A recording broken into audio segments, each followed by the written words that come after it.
Now we are mixing a tertiary color. A tertiary color is a blend between a primary and a secondary. So red-orange is simply just mixing red and orange together. You can make it to where it's more reddish or it's more orangish, just based on which one is the base color and which one you have more of. It may have a little too much red in it, because you want to make sure that it is not identical in color to either red or orange. It should be a blend of the two. So I'm going to try that one.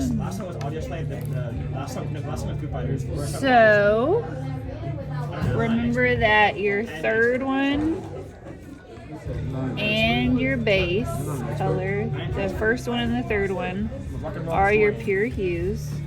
And a pure hue means there's no black or white added into it. So here's our red orange. Notice how when I'm painting, I'm trying to go in long strokes. Got a little too much paint on my brush, as opposed to just scribbling back and forth. Next up, gotta make the tint. So you have white, and you're mixing a little bit of your hue into the white. You can make it really light, very faint, or you can make it darker just by how much color you mix into it.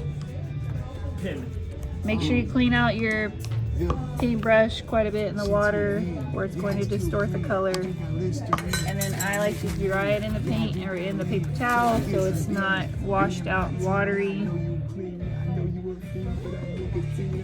So you don't need very much paint to do the color wheel. But if you're sharing with a table of people, then that'll make a greater use of your color, because I mixed all that paint and that's all that I needed to use it for. Then I'm cleaning out my paintbrush again, staring at students wondering when they're going to start painting. Jesus. Now we gotta make the shade. Gonna throw some shade on it, Jesus. You're gonna be featured in the video. Hey, Corey sauce. You know, all your shapes look Except you're working on that. Andres has to be painting. Andres has nothing in front of him. Alright, here's a little bit of black. Mixing it in. What is? All your shapes albums. And the black makes it get dark really quickly. So it does not take much to change that color. Green? You know the green? Oh, here's the shade. Oh, I know that guy's the bigger guy? No, he's still red. Oh, no, I don't know. Got some sidebar conversations happening right beside me. We're gonna pretend like we can't hear those. He's hot. He says he knew. And we are painting the shade. He's my best There you friend. go. Then the desaturation. Remember, the outside is the desaturation. That is the adding the complementary color. So directly across from it is blue-green. So first, you need to mix together a blue-green. So here's some blue, here's some green.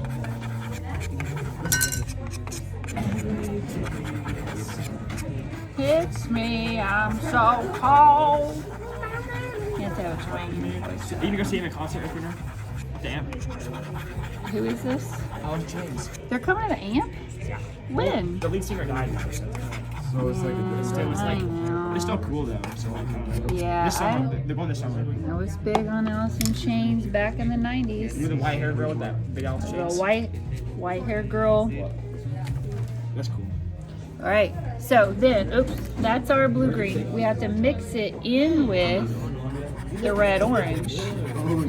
And again, it doesn't take much of that blue-green to change the color. So you're toning it down, meaning it's not as vibrant. And again, if you add more blue-green, you're going to get a different color than if you add just a tiny amount. So you can kind of experiment with that as well. It's cool. I like it. So then, paint that desaturation on there. This was better. Look at this.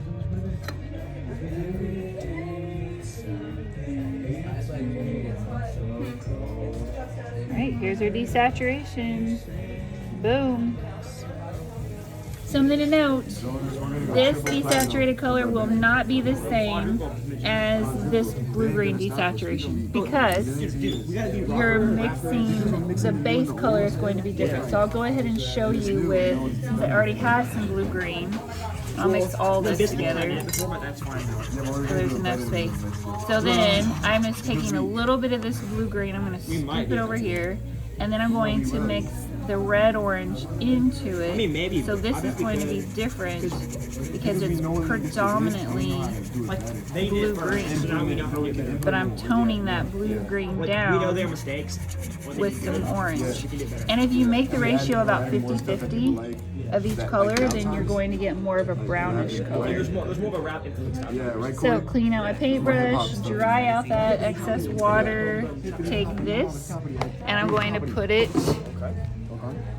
here next to the blue. So this has more green into it, and if I added even more green, it would become more of like a deep emerald type color. So you can kind of experiment with that. And if you find a color that you really like, you could take another piece of paper or off to the side. Like if I want to see what would it look like if I added even more green into this, I can mix that over here. You can experiment with mixing a little bit of the tint in with it too and see what you like. And then you can paint that off to the side, and then you could even label it and say this was a mixture of these colors so that you would know how to get that color in the future. All right, get after it.